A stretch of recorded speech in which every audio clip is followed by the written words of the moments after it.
Okay. Now I'm actually going to do this video a little bit louder because my wife isn't asleep.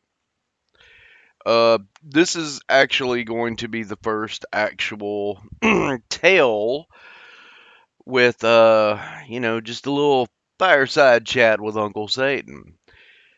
Today's little look into my life, we're going to be dealing with, hey, look at me, I'm a squid.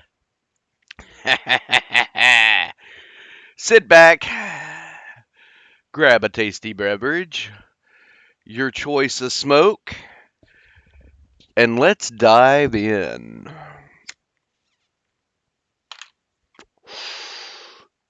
The year is unimportant,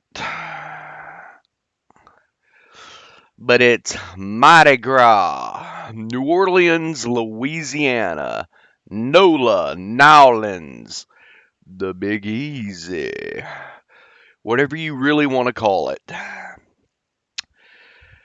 So it's Mardi Gras, and I'm hanging out with a bunch of army guys. Typical scenario.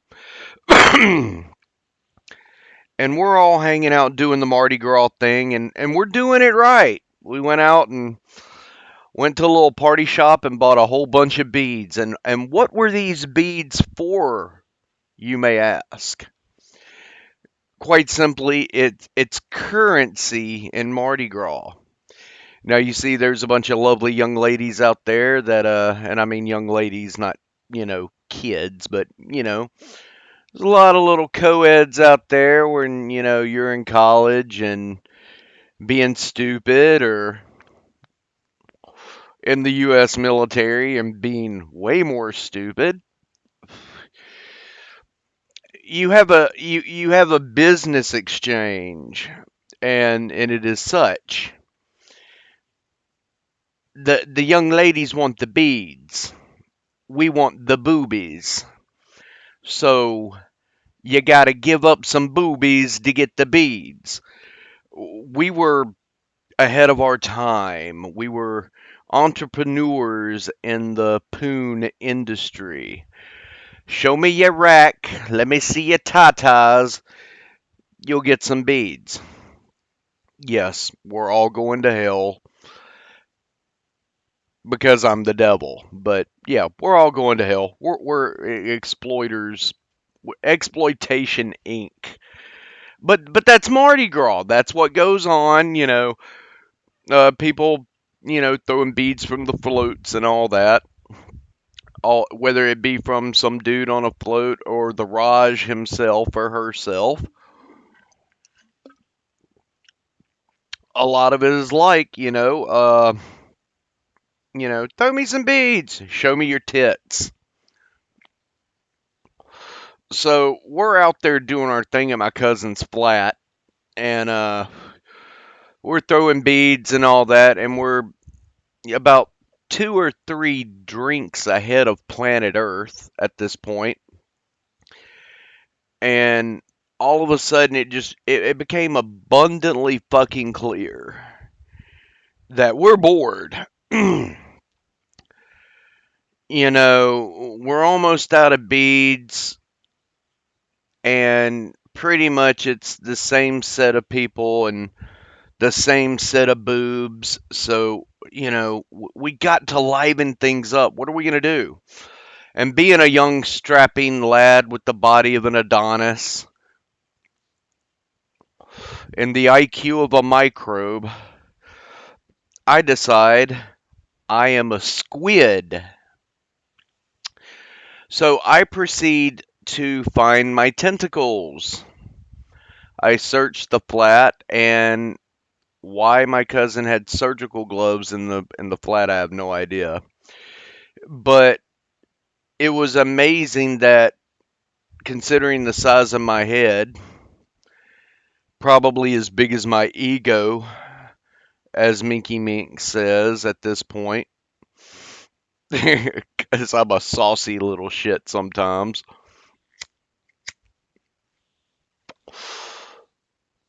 I decide that I'm going to fit this surgical glove over my head, and I do so. And I run into the room, fully clothed, mind you. I'm not naked. And in front of some girlfriends and friends and all that, I proceed to yell, "Hey, look at me! I'm a squid!" And they laugh and all that. And then one of them said, "I dare you to go run through the crowd naked with that on your head, yelling, 'Look at me! I'm a squid.'"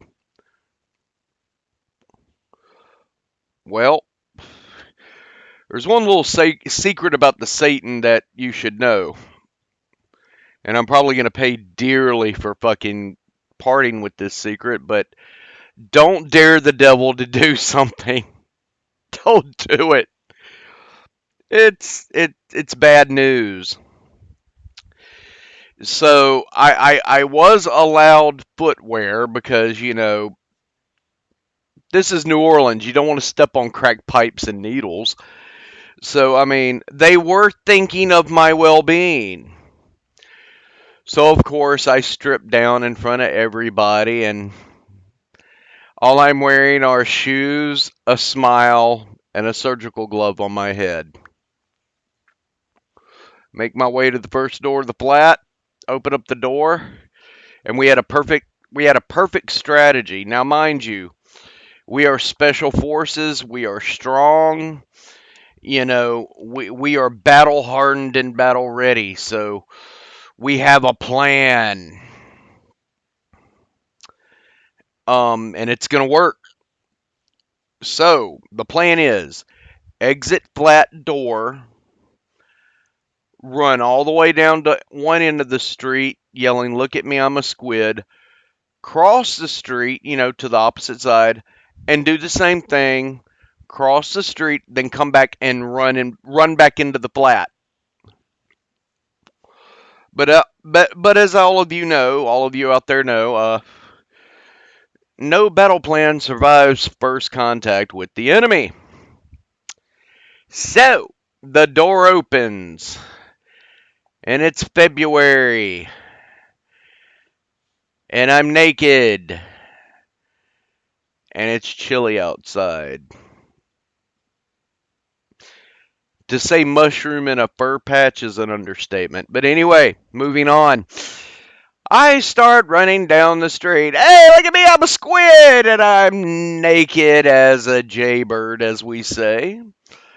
I am blessed with only what Mother Nature gave me, and a pair of Nikes, and a surgical glove on top of my head. Running through the streets. "Hey, look at me, I'm a squid! Look at me, I'm a squid!" Yeah, that too. I get to one end of the street. I run and cross the other end of the street, and when I get there, every cop known to fucking man is out there congregating and have a conversation. So at that moment, you realize there's some shit about to go down. And it was like the Matrix. It was like all slow motion Neo leaning back while the bullets are flying past his head and shit. Except, they didn't shoot at me, thank God. By all rights, I'm drunker than a Southern saying. I'm drunker than Cooter Brown at this point. I'm 5 drinks at this point ahead of the planet Earth, and they all start moving en masse towards my direction.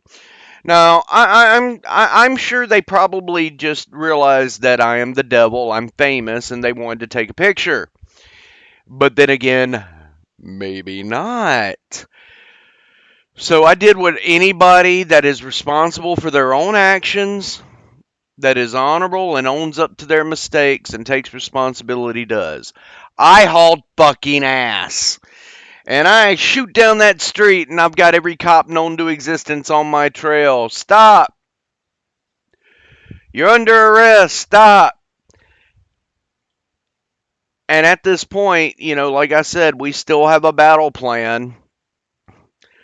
So I have to stick to it. So I'm still yelling, "Hey, look at me, I'm a squid! Look at me, I'm a squid!" And I'm not even joking. Somebody yelled, "Well, hey, Mr. Squid, stop! You're under arrest." So these are all typical examples of New Orleans police. Some a little over the hill, some young. None of them a track star. And, before age and injury, I used to be pretty fucking fast. So I'm shooting them out by a mile. I am using all the training, all the experience, all of the lethal information that the military has put into my head to hide a bunch of drunk people in New Orleans, shoot across the street, run back into the flat, disappeared, vaporized. As I'm going upstairs, ripping this goddamn surgical glove off my head as somebody's handing me my clothes saying, "Good job. Thirsty? Oh, yeah, I could use a drink."